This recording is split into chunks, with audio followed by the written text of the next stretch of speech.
우리 주제표와 우리 복음 캠페인 같이 하겠습니다. 복음으로 교회를 새롭게, 세상을 이롭게, 복음으로 가정을 세우겠습니다. 복음으로 전도하고 선교하겠습니다. 복음으로 세상을 섬기겠습니다. 아멘. 이번주 묵상 말씀 누가복음 22장 13절 말씀 우리 세 번 같이 하겠습니다. 그들이 나가 그 하신 말씀대로 만나 유월절을 준비하니라. 그들이 나가 그 하신 말씀대로 만나 유월절을 준비하니라. 그들이 나가 그 하신 말씀대로 만나 유월절을 준비하니라. 아멘. 하나님께서 오늘 우리에게 주시는 말씀은 레위기 14장 33절에서 57절까지의 말씀입니다. 자, 오늘 본문을 통해서 집을 정결하게 하라라는 제목으로 말씀의 대를 같이 나누겠습니다. 그러면 아마 깨진 창문 이론이라는 말을 한 번씩은 다 들어보셨을 겁니다. 깨진 창문 이론. 이것은 이제 범죄학자가 내놓은 이론인데요. 만약에 예를 들어서 어떤 상점에 누가 돌을 던져서 유리 창문이 깨졌습니다. 그런데 그 집 주인이 귀찮아서든지 아니면 다른 이유에서든지 창문이 깨졌는데 그대로 내버려 두는 거예요. 그러면 그 뒤로 사람들이 여기는 이렇게 해도 된다 라는 이런 생각에 퍼지면서 그 지점을 중심으로 그 지역의 범죄가 확산되어 간다 라는 그런 범죄 이론입니다. 마찬가지로 동네 어디에서든지 쓰레기가 이렇게 모여있는 곳에는 사람들이 꺼리낌 없이 그 위에다가 쓰레기를 또 버리고 가게 됩니다. 별로 양심의 가책을 받지 않게 되죠. 그 위에다가 아무리 쓰레기를 버리지 말아주세요. 당신의 양심이 보고 있어요. CCTV 촬영 중입니다. 이런 걸 써놔도 거기 쓰레기가 쌓여 있으면 지저분하면 사람들이 거기에 큰 양심의 가책을 받지 않고 쓰레기를 자꾸 버린다라는 겁니다. 그런데 아예 거기에 있는 모든 쓰레기를 치우고 깨끗하게 청소를 하고 아름다운 꽃밭을 가꿔 놓으면 그러면 사람들이 거기에 쓰레기를 잘 버리지 않게 된다라는 거죠. 그럼 이 두 가지 이야기의 공통점이 뭐겠습니까? 이 장소나 환경이 사람에게 영향을 미친다라는 것입니다. 자, 하나님은 천지를 창조하실 때 사람을 창조하시기 전에 이 모든 사람이 살아갈 수 있는 환경을 다 지으시고 나서 마지막에 사람을 창조하셨어요. 아무것도 없는데 사람 먼저 창조하셨으면은 얼마나 힘들었겠습니까? 그리고 하나님께서 이스라엘 백성들을 출애굽시킨 것도 생각해 보면 살아계신 하나님인데 이스라엘 백성은 그냥 애굽에서 터잡고 자리 잡았는데 거기서 그냥 하나님 잘 믿고 잘 살면 될 것 같지만 하나님은 그렇게 하지 않으셨습니다. 애굽에서 탈출시키셔서 약속의 땅으로 데려가시는 겁니다. 왜 그러겠습니까? 그 애굽의 바로 스스로가 나는 신이다. 신의 아들이다. 이렇게 얘기하는 것이고 온갖 피조물을 신으로 섬기는 그런 곳입니다. 그런 환경 속에서 이스라엘 백성이 하나님만을 유일한 하나님으로 온전히 섬길 수 있는 그런 상황과 환경이 안 된다라는 거죠. 어릴 적부터 그런 것을 보아왔기 때문에 거기서 하나님을 섬기는 것을 가르친 것보다는 그 환경을 떠나와야 그래야 하나님을 온전히 섬길 수 있다는 거예요. 그래야 하나님께서 이스라엘 백성을 약속의 땅으로 인도하실 때 가나안 땅에서도 하나님께서는 명하신 것이 무엇이냐면 너희는 반드시 그 가나안 땅의 족속들을 내어 쫓아라. 그게 하나님의 명령이었습니다. 그렇게까지 할 거 있나요? 그냥 서로 좋은 게 좋은 거지 같이 살면 좋죠. 이게 통하지 않는 거예요. 하나님은 그들을 다 내어 쫓으라. 그 이유는 그 사람들이 다 우상 숭배하는 사람들이었고 하나님 앞에 악이 가득한 사람들이었기 때문에 하나님의 명령은 그 사람들을 다 내어 쫓고 그곳에서 하나님만 섬기는 하나님의 나라를 만드시는 거였습니다. 그러나 결국에는 이스라엘 백성이 그것을 온전히 실천하지 못하고 절반의 성공 또 절반의 실패로 돌아갔기 때문에 그것이 남아서 결국에는 우상 숭배에 자꾸 물들게 되는 그런 씨앗이 된 겁니다. 이제 지금 오늘 본문 말씀의 레위기 말씀은 시내산에 있을 때 하나님께서 이 말씀을 주시는 겁니다. 자, 하나님께서 이 백성과 언약을 맺으셨고 그 언약을 잘 지켜갈 수 있기 위해서 이 율법의 말씀들을 주신 겁니다. 하나님은 거룩하시기 때문에 너희도 서로 거룩하라. 내가 너희를 사랑하니 너희도 서로 사랑하라. 이게 율법의 핵심이에요. 레위기의 이 율법 내용들 여기에 그 집약되어 있는 말씀들이 있습니다. 자, 그 중에 보면 사람의 나병 그 앞부분에서는 이 사람의 나병 각종 악성 피부병과 관련한 규례를 주셨는데 이제 그 끝에는 어떤 내용을 오늘 주시냐면 주택에 생기는 나병이라고 그랬어요. 그러니까 이것은 주택에 생기는 악성 곰팡이를 말하는 것입니다. 우리 지금도 집에 이렇게 스키 차거나 그럴 때는 집안에 곰팡이들이 피지 않습니까? 이제 그런 악성 곰팡이들이 생겼을 때 처리 방법에 대해서 오늘 말씀을 주신 겁니다. 자, 하나님의 거룩의 개념에는 단지 우리가 죄를 짓지 않는 것, 사람의 죄를 짓지 않는 것만 해당되는 것이 아니라 부정한 음식을 피하고 정결한 음식을 먹는 것, 또 몸의 부정한 증상을 관리하는 것도 포함이 되어 있고 이런 장소와 환경의 청결함과 위생의 의미까지 다 담겨 있습니다. 자, 오늘 본문 34절을 같이 읽겠습니다. 자, 시작. 내가 내게 기업으로 주는 가나안 땅에 너희가 이를 때에 너희 기업의 땅에서 어떤 집에 나병색점을 발생하게 하거든.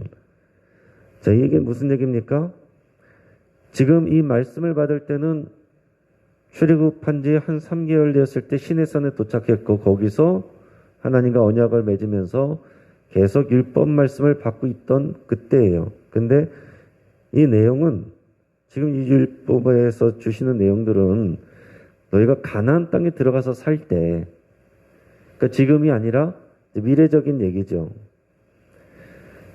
출애굽한 지 1년 6개월이 되면 가데스 바네에 이르러서 이제 40일 정탐을 하게 됩니다. 그때 제대로 순종했으면은 2년이 안 됐을 때 들어갔을 거예요.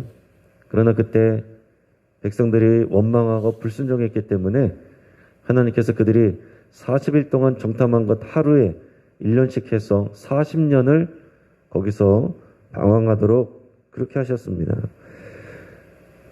그러나 지금은 그것을 상정하는 것이 아니라 약 1년 후면은 가나안 땅을 들어갈 것을 예정하고 있었던 상황이기 때문에 한 약 1년여 후에 약속의 땅으로 들어가면 그때는 너희가 지금의 이와 같은 이런 초막을 짓고 사는 것이 아니라 집을 짓고 살 거 아니에요. 그러니까 흙벽돌 집이든지 돌 집이든지 그런 집을 짓고 살 텐데 거기에 악성 곰팡이가 생기면 이렇게 하라라는 규례를 주시는 겁니다. 자, 어느 날 집주인이 살다가 이제 가나안 땅에서 집을 짓고 사는데 집에서 나병색점이라고 표현되어 있는데 이게 이제 악성 곰팡이입니다. 푸르거나 붉거나 이런 곰팡이 이런 것들이 생긴 것을 발견하게 되면 그는 먼저 뭘 해야 되느냐? 제사장에게 가서 신고를 해야 됩니다. 그 당시는 제사장이 방역 당국이나 마찬가지예요. 제사장이 그것을 고쳐주는 것은 아니지만 그것을 관리를 전체를 해주고 판단을 내려주는 사람이기 때문에 제사장에게 먼저 보고를 해야 됩니다. 이어서 우리 35절에서 42절까지 말씀을 같이 읽겠습니다. 그 집 주인은 제사장에게 가서 말하여 알리기를 무슨 색점이 집에 생겼다 할 것이요 제사장은 그 색점을 살펴보러 가기 전에 그 집안에 있는 모든 것이 부정을 면하게 하기 위하여 그 집을 비우도록 명령한 후에 들어가서 그 집을 볼지니 그 색점을 볼 때에 그 집 벽에 푸르거나 붉은 무늬의 색점이 있어 벽보다 우묵하면 제사장은 그 집 문으로 나와 그 집을 이레 동안 폐쇄하였다가 이레 만에 또 가서 살펴볼 것이요 그 색점이 벽에 퍼졌으면 그는 명령하여 색점 있는 돌을 빼내어 성 밖 부정한 곳에 버리게 하고 또 집안 사방을 긁게 하고 그 긁은 흙을 성 밖 부정한 곳에 쏟아버리게 할 것이요 그들은 다른 돌로 그 돌을 대신하며 다른 흙으로 집에 바를지니라. 아멘.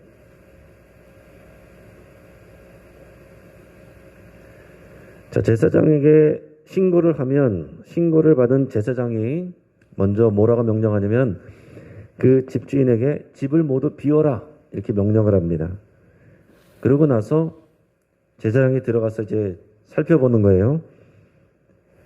근데 만약 증상이 나타나면 오늘 본문에 보면 집벽에 푸르거나 붉은 무늬의 색점이 있어서 벽보다 오묵하면 그러면 제사장이 그 집을 나와서 7일 동안 집을 폐쇄를 합니다.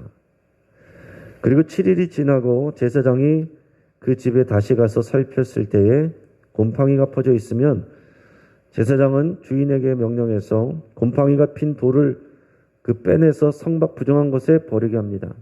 또 집안 사방을 긁어서 그 흙을 긁어서 또 마찬가지로 성 밖 부정한 곳에 쏟아버리게 합니다. 그리고 다른 돌과 흙으로 집을 수리하게 해요. 그러니까 부분적으로 곰팡이 핀 곳 그것을 이제 교체한다라는 겁니다. 자, 그럼에도 불구하고 그 집에 악성 곰팡이가 재발을 하면 그러면 아예 그 집을 헐어버리고 돌과 그 제목과 그 집의 모든 흙을 몽땅 성 밖 부정한 곳으로 내다버리게 합니다. 그렇게 집을 폐쇄하는 날 동안에 그 안으로 들어가는 사람은 저녁까지 부정하게 되고 그 집에서 자는 자나 먹는 자는 자신의 옷을 빨아야 된다. 그러니까 이제 감형력이 있을 수 있으니까 이렇게 하라는 것이죠. 그러고 나서는 이제 정결 예식에 대해서 말씀을 합니다. 이런 조치를 하고 나서 만약에 더 이상 곰팡이가 피지 않는다고 하면 이제 제사장은 그 집을 정하다, 괜찮다 이렇게 선언을 합니다.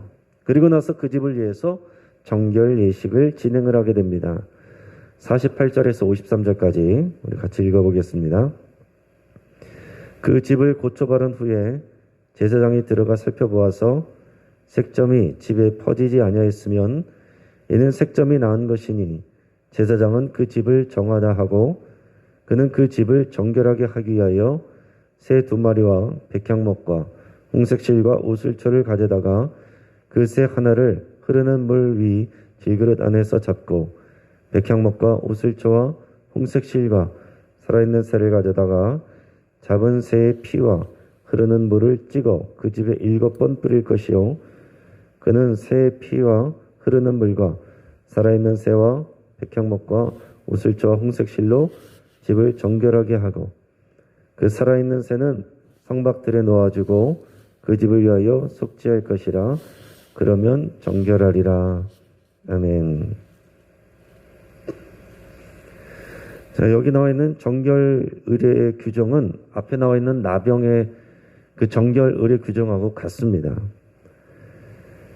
다른 것은 이 사람이 나병에 걸렸을 때는 속건제를 드리고 또 다른 제사들을 드려야 됐는데 여기서는 그냥 집이 오염됐기 때문에 집이 죄를 지은 건 아니기 때문에 다른 제사는 드리지 않아도 됐습니다. 제사장이 새 2마리를 가져다가 한 마리를 잡는데 한 마리는 흐르는 물에서 질그릇 안에서 이 새를 잡습니다. 그리고 백향목과 오슬초 홍색실로 이 잡은 새의 피와 흐르는 물을 찍어서 그 집에 7번을 뿌립니다. 그리고 남아있는 살아있는 새는 상박 들러 놓아져서 날아가게 해요. 그래서 이 집을 정결하게 하는 것과 이 집에 부정한 것이 이제 이 집을 떠나간다는 것을 상징적으로 그 예식을 통해서 나타내 보여주는 것입니다.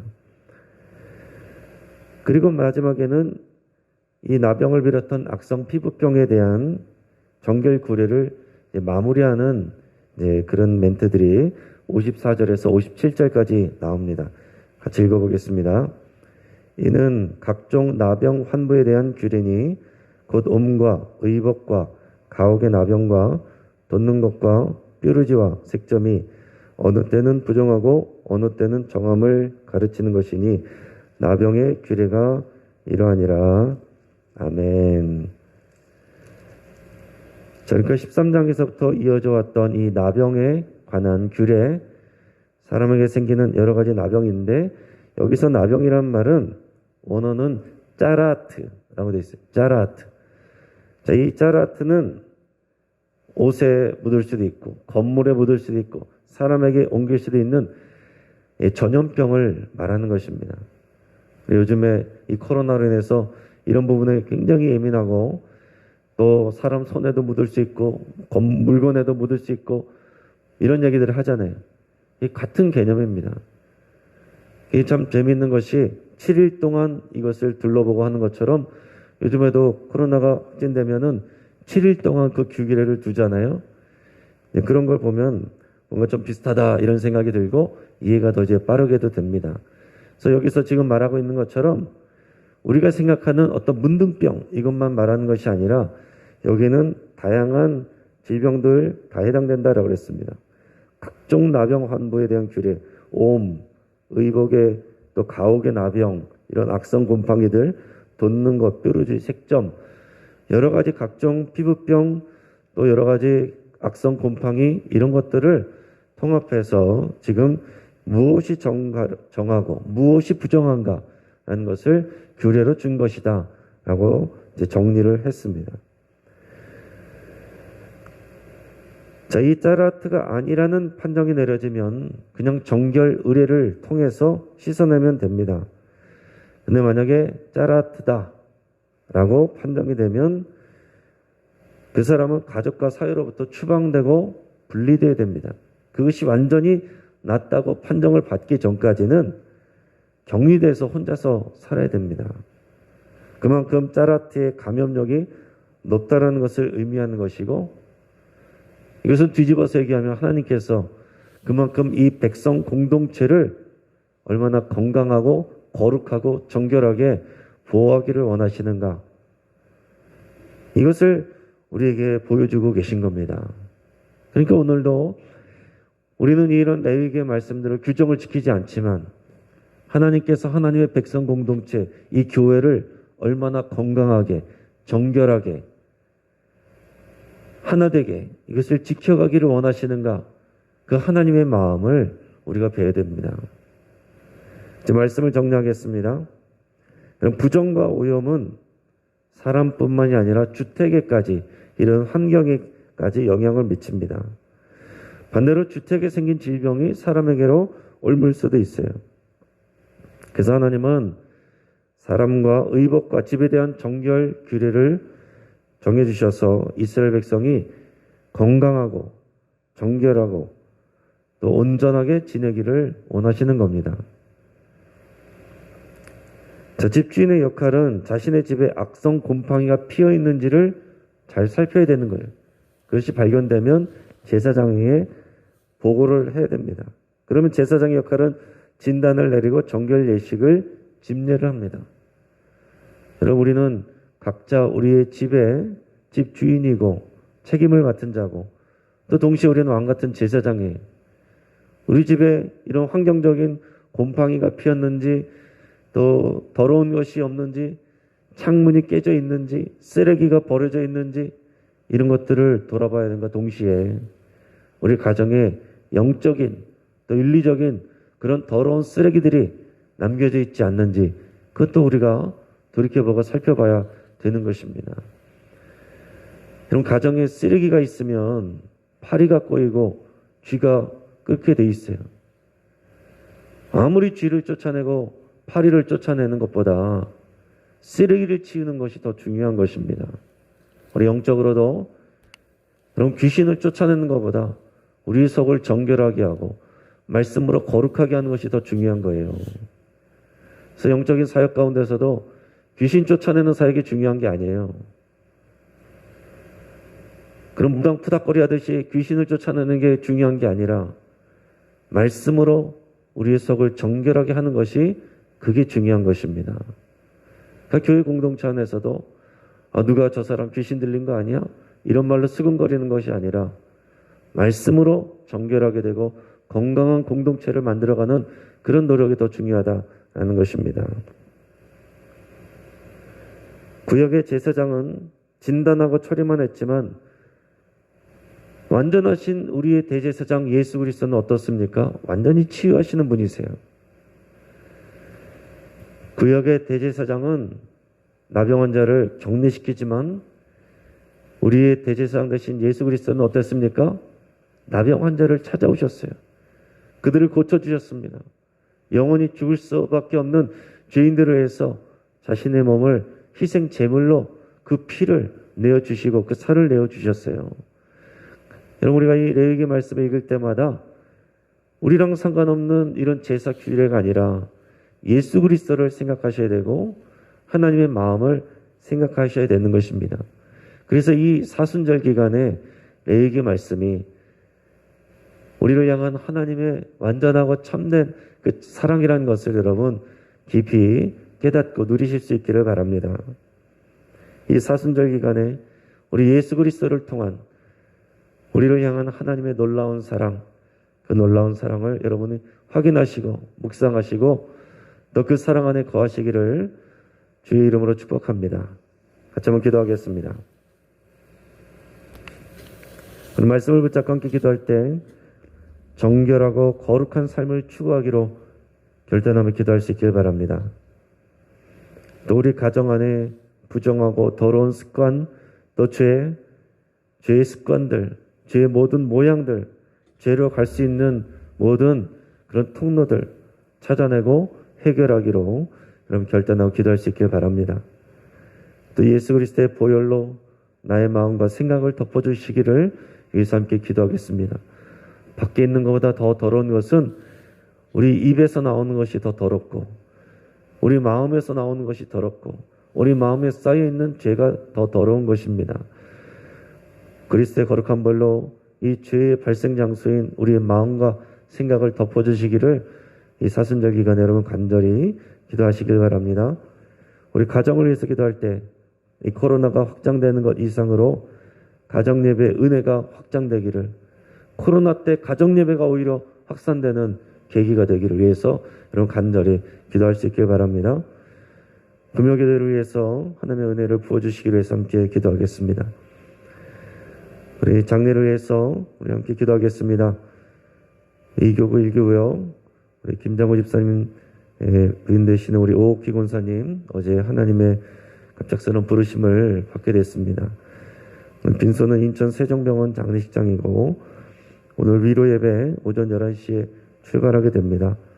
남은 일정은 또 오늘 가서 또 상의를 해서 정해지게 되는데 추후에 또 공지하도록 하겠습니다. 이 가정을 위해서 여러분 많이 기도해 주시고 또 하나님께서 위로해 주시고 이 모든 장례가 질서 있게 은혜 가운데 진행될 수 있도록 위해서 함께 기도해 주시기 바랍니다. 마지막으로 우리 선교를 위해서 우리 안성호, 권경수, 김무열, 이영호, 윤용호, 이기정, 신재희, 이민모, 박철주, 발레파 안드레 목사님까지 우리 모든 선교지와 선교사님들 우리 축복하며 우리 하나님께 함께 기도하도록 하겠습니다. 주여 한번 부르짖고 합심해서 함께 기도하겠습니다. 주여